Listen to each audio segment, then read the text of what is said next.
Phiền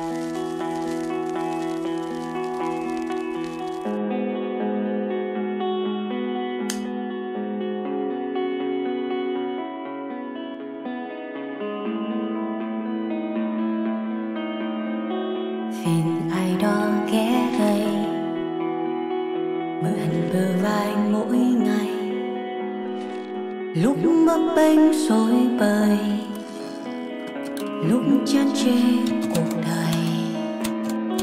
Chuyện tôi muốn nói đây về có những tấm lòng cay, không nên tỏ, bởi khi biết rồi cũng chỉ giữ trong tim, tự tin lúc không giờ. Thật là tốt khi chúng ta còn có người để giận và cãi nhau. Thiếu gì những trái tim ngoài kia mong một lần được có ai đó trút giận, mà sao khó quá đi. Chúc mừng em. Yay. Vô. Ngày hôm nay em rất là thương chị và em đã tới trong tình trạng là low battery. Sao vậy, là kiệt sức do tại làm MV cực nè, hay là có rắc rối gì ngoài kia? Làm MV cực nè, và có rất là nhiều trộm vía, tổn thương công việc em rất là nhiều. Và còn gây lộn với người yêu nữa. Và còn gây lộn với người ta, sao xếp chung hạng một cùng mấy cái vui vui vậy em? Vấn đề để giải quyết ghê, vừa vấn đề chuyên môn, vừa vấn đề gia đạo này kia các kiểu. Rồi cái vấn đề nào em thấy em nhức đầu nhất? Vấn đề em thấy nhức đầu nhất hả?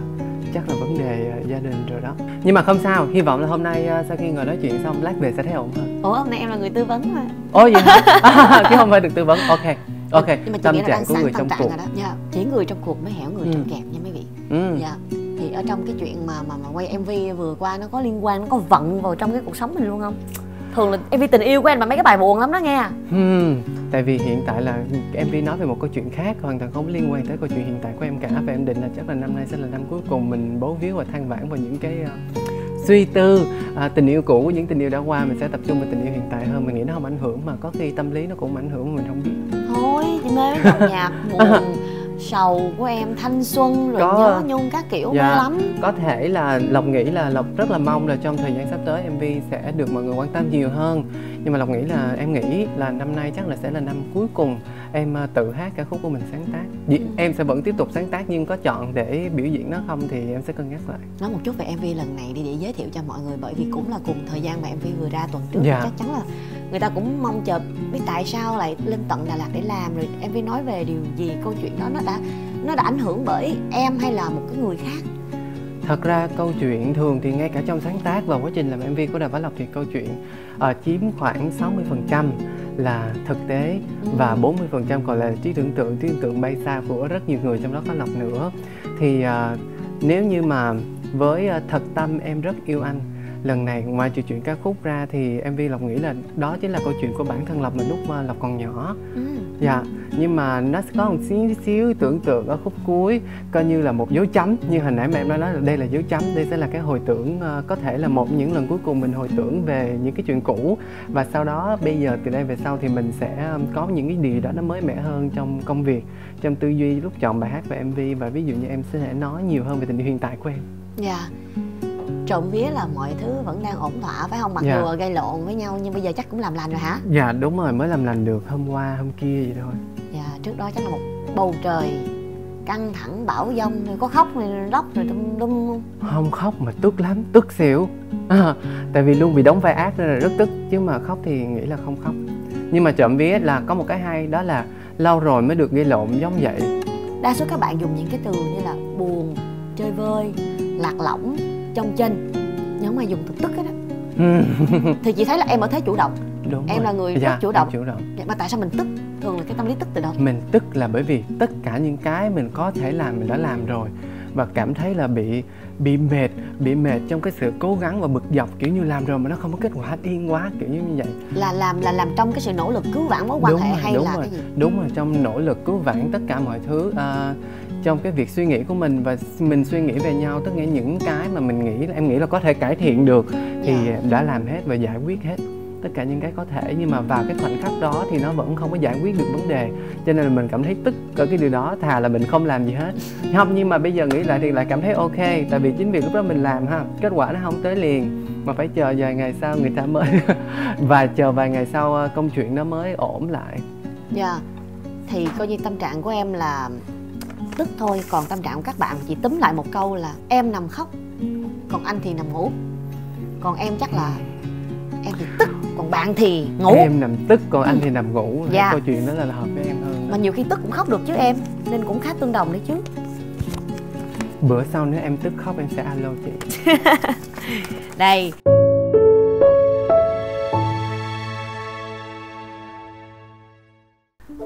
Em lại xin phép chào và phiền chị lần nữa rồi, chắc là đã gửi thư trước cho chương trình rồi ạ. Em mong chị sẽ không thấy phiền khi em cứ gửi hoài mấy lời dài dòng này đến chị, trong khi chị còn rất nhiều việc và rất nhiều mail tâm sự khác. Nhưng mà chị biết không, em chả còn biết trải lòng với ai cho đặng nữa. Em không muốn bất cứ ai xung quanh em có suy nghĩ khác đi về cái người đó. Là người bạn đã đi bên em 4 năm qua chị ơi. Hình như những lần trước em nói nhiều vậy, kể nhiều vậy với chị, nhưng chưa lần nào em nói về lý do tại sao em và bạn ấy phải đi đến kết cục này. Chị biết không, có lẽ em thật sự từng ích kỷ, từng không nghĩ đến cái sai của mình, mà chỉ biết chăm chăm vào lỗi lầm cùng sự ra đi của bạn ấy. Bạn tự đổ lỗi cho mình. Cho đến lúc này em âm thầm theo dõi và biết được, hóa ra rời xa em, bạn ấy cùng với một người khác đã có thể vui vẻ đến vậy. Em không thể nhớ nổi là trong 4 năm bên cạnh em đó thì đã bao giờ em có thấy nụ cười tươi như vậy của bạn chưa. Còn bây giờ thì bạn ở bên cạnh người con gái kia thì bạn rất là vui. Em tự nhiên bất giác là bừng lên trong đầu em câu hỏi đó. Thật sự ngày còn bên em của thời gian này, hình như là em quên mất rằng rất lâu rồi mình không có thấy bạn vui như thế nữa. Và em cũng vậy. Em cũng không nhớ nổi là em có tìm được cảm giác an yên hạnh phúc bên cạnh bạn ấy không. Nhưng em đâu có muốn vậy đâu. Bạn nói là do em luôn suy nghĩ quá nhiều. Em luôn tự suy diễn mọi việc rồi áp đặt điều em nghĩ vào bạn. Rồi áp lực mệt mỏi em dồn cho bạn. Không biết bao nhiêu đêm đếm cho xuể nằm cạnh nhau, nhưng em không thể nào xoay mình ôm chặt người đàn ông bên cạnh. Quay lưng về phía bạn, em không thể nhắm mắt, mà nước mắt cứ phiên ngắn phiên dài trào trực. Chỉ vì những vô tâm, những hời hợt, những vô tư mà bạn đã đem lại trong tình yêu của hai đứa. Còn em lại là đứa suy nghĩ quá nhiều, em đa sầu đa cảm, còn cả đoa đoan.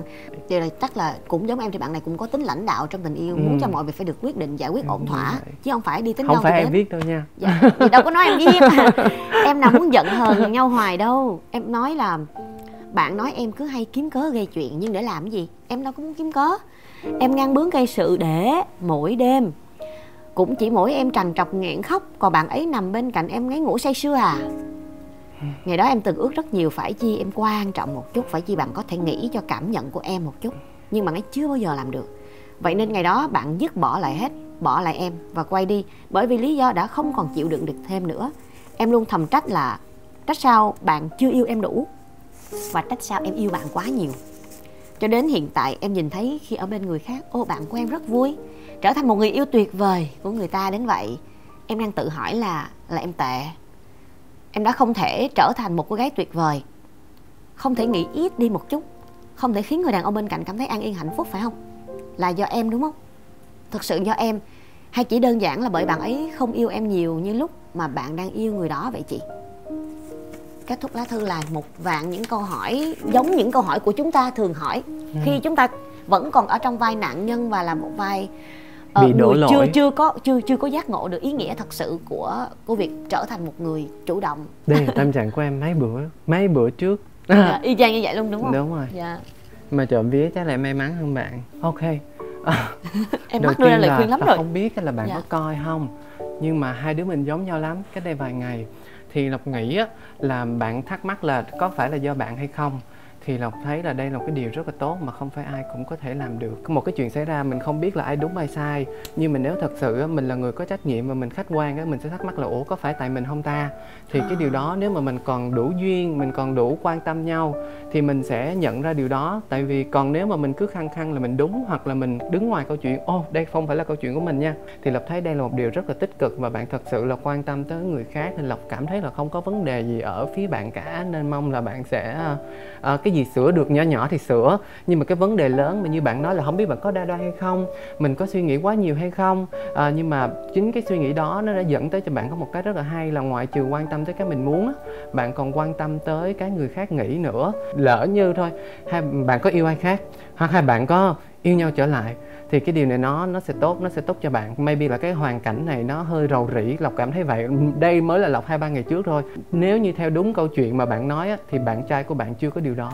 Nên là maybe á, đây không phải là vấn đề của bạn. Về chuyện tình cảm thì có lẽ là do duyên, nhưng mà ở riêng bạn đã nghĩ ra được tới đây rồi thì Lộc cảm thấy là bạn nên giữ cái điều này và cố gắng nhẹ lòng lên, và không có vấn đề gì xảy ra với mình đâu.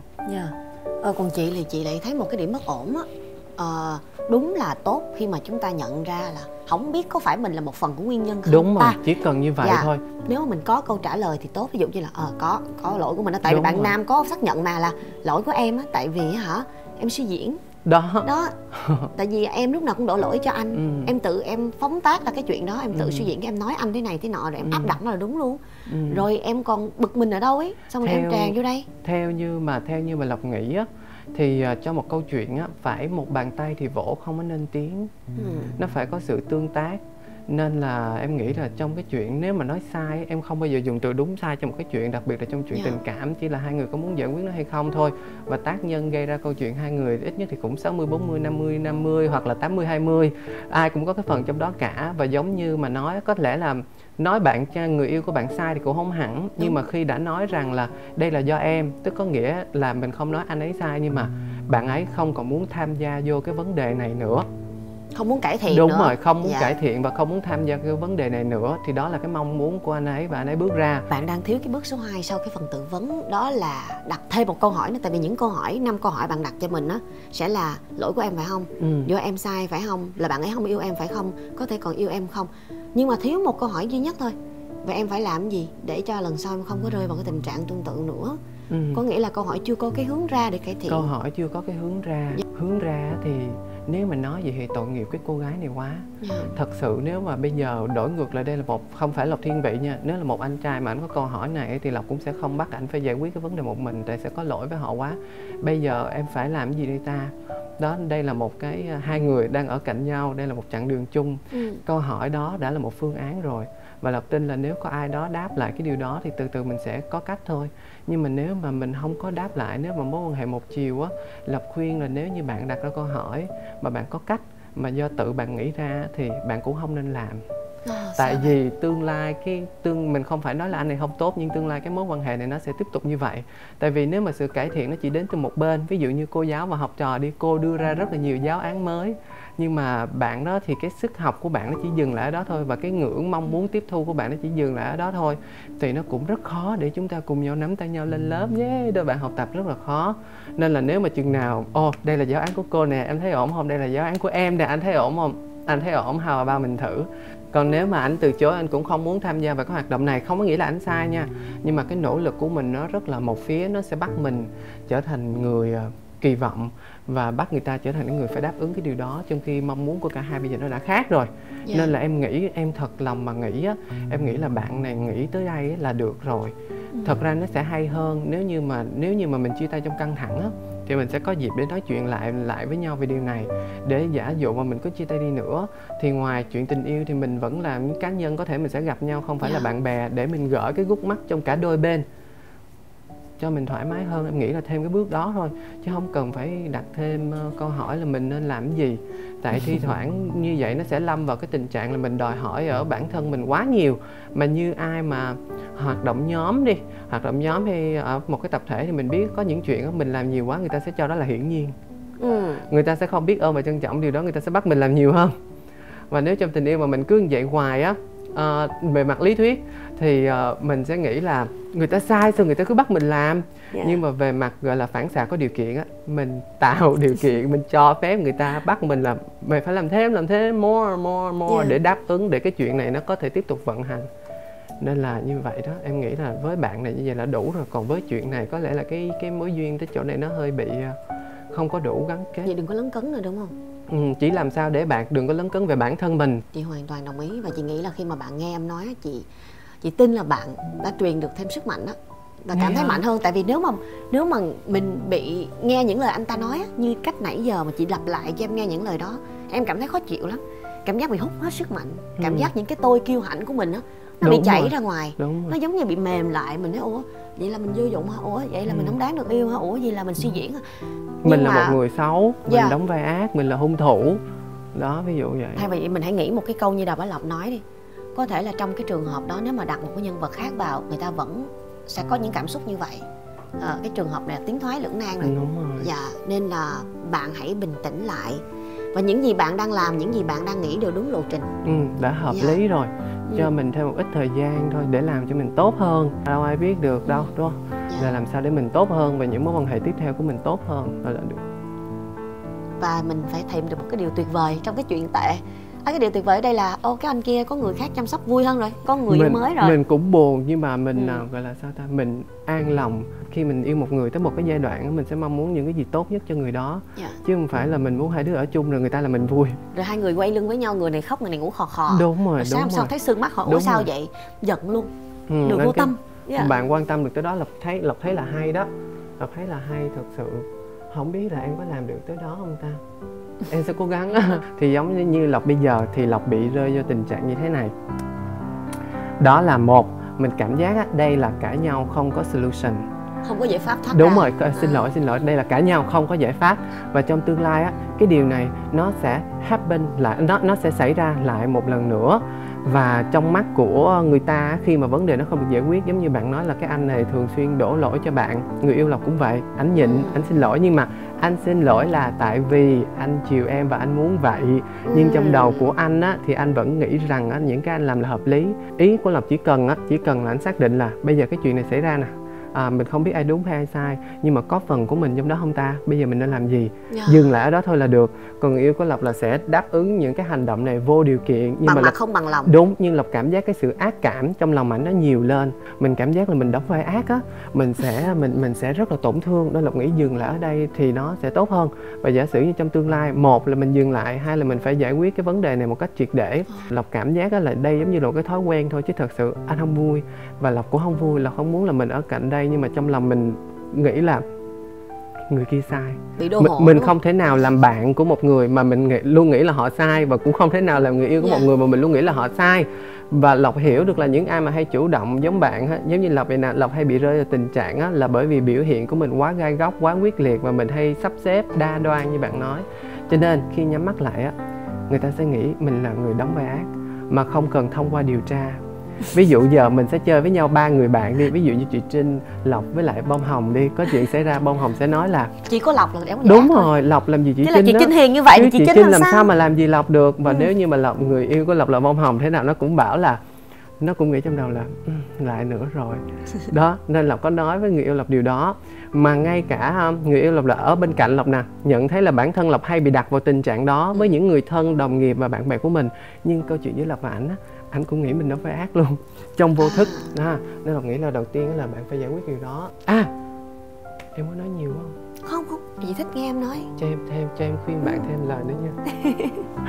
Lộc không biết là cái điều này có được giữ trên sống hay không. Được, em cũng nói cái gì cũng được hết. Mọi người thường nghĩ ví dụ như một anh trai mà quen nhiều cô gái thì nghĩ là đào hoa.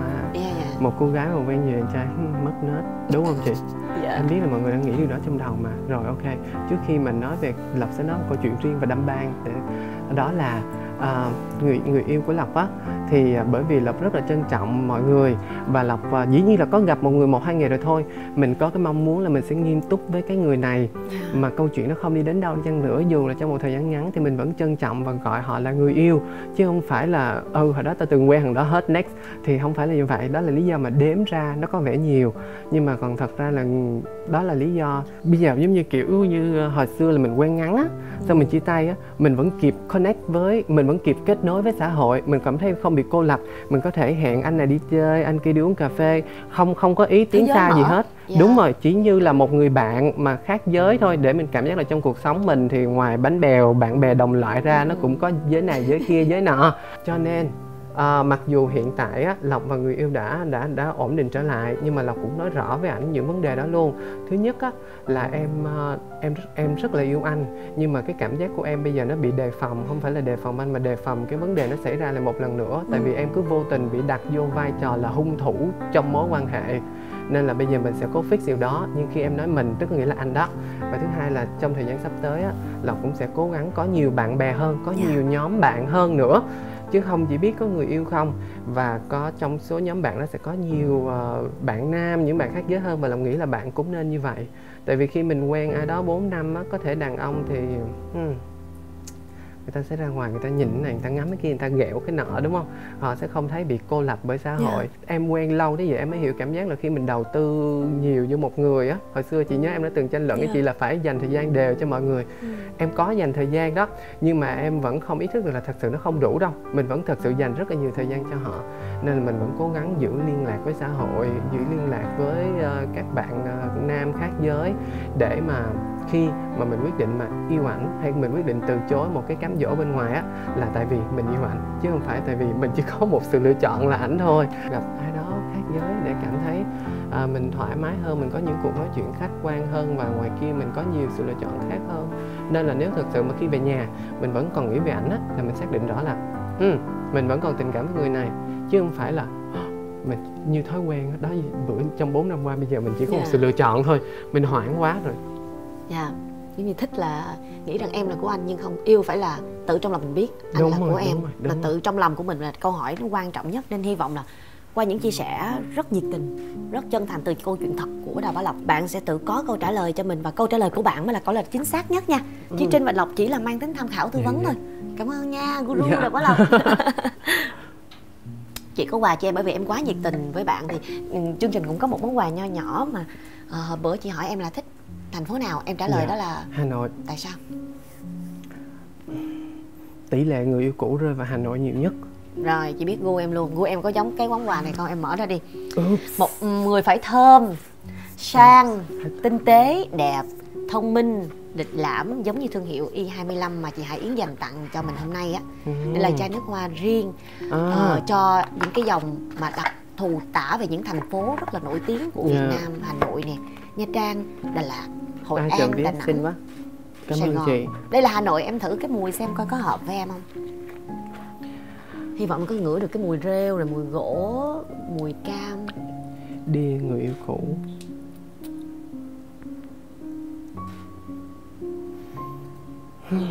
Có gặp lại người nào trong ký ức của phố cổ không ạ? Khi Lập nói con trai, tức có nghĩa là đàn ông không phải là tất cả đàn ông hay tất cả con trai, mà chỉ là những người Lộc được gặp thôi.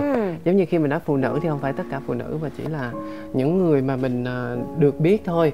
Thì hồi đó Lộc hay sợ con trai Hà Nội lắm, tại vì Lộc cảm thấy là các bạn hay thả thính nè, các bạn hay lăng nhăng nè. Ý là khi với những người mà Lộc được biết, nhưng mà ghét của nào trời chăng của đó đó. Người yêu của Lộc đó giờ tỷ lệ ở Hà Nội là nhiều nhất, và người yêu hiện tại của Lộc cũng là người Hà Nội luôn. Và Lộc cảm thấy là các bạn một mà ngay cả sau khi chia tay rồi, một trong những người mà người yêu cũ của mình vẫn cảm thấy ổn nhất, mà mình vẫn cảm thấy rất là tôn trọng và rất là nể, thì hầu như cũng là người Hà Nội luôn. Và người hiện tại thì cũng là một những người chiều em nhất rồi. Cho nên là em nghĩ khi mình thích thành phố là tại ở đó có người mà mình thích. Cảm ơn Đào Bảo Lộc. Còn bây giờ chị lại mê cái cảm giác ấm áp khi được nghe em hát. Em có thể chiều chị chứ? Ok. Và sau đây Lộc sẽ hát một ca khúc cũng nằm trong chiến dịch tìm lại bản thân của mình luôn. Đây là một ca khúc mà hồi xưa lúc mà Lộc rất là vui, dù không có người yêu là cũng rất là vui. Và những cái ngày đầu khi mà Lộc chưa nổi tiếng đó, Lộc đi hát ở phòng trà, Lộc hát ca khúc này rất là nhiều.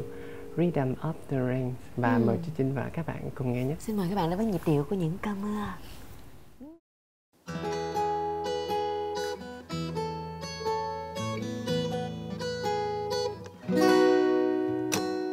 Listen to the rhythm of the falling rain, telling me just what a fool I've been.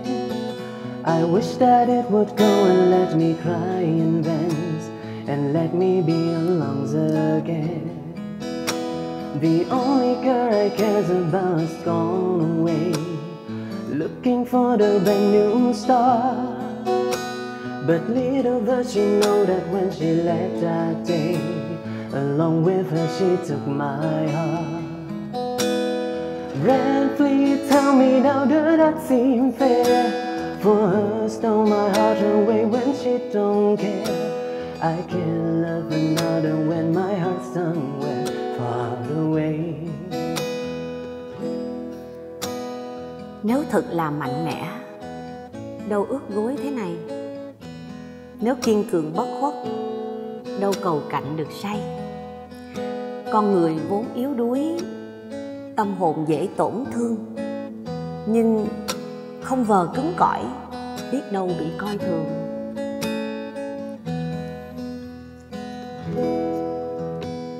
Lắng nghe mưa rơi rơi bên hiên, lòng thấy muộn phiền. Nói tôi nghe sao tôi khờ dại mưa ơi.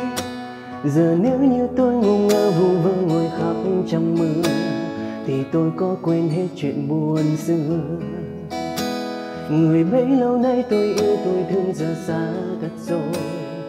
Bỏ rơi tôi em đi tìm hạnh phúc mới, mà chắc em không may đâu khi em cất bước ra đi. Còn tôi cũng theo bước người mà đi. Người công bằng không hề nhận giúp tôi vài lời. Người đánh cướp hồn tôi rồi đi chẳng nói một lời. Trái tim tôi giờ đây còn theo bước em xa vời, chẳng yêu ai.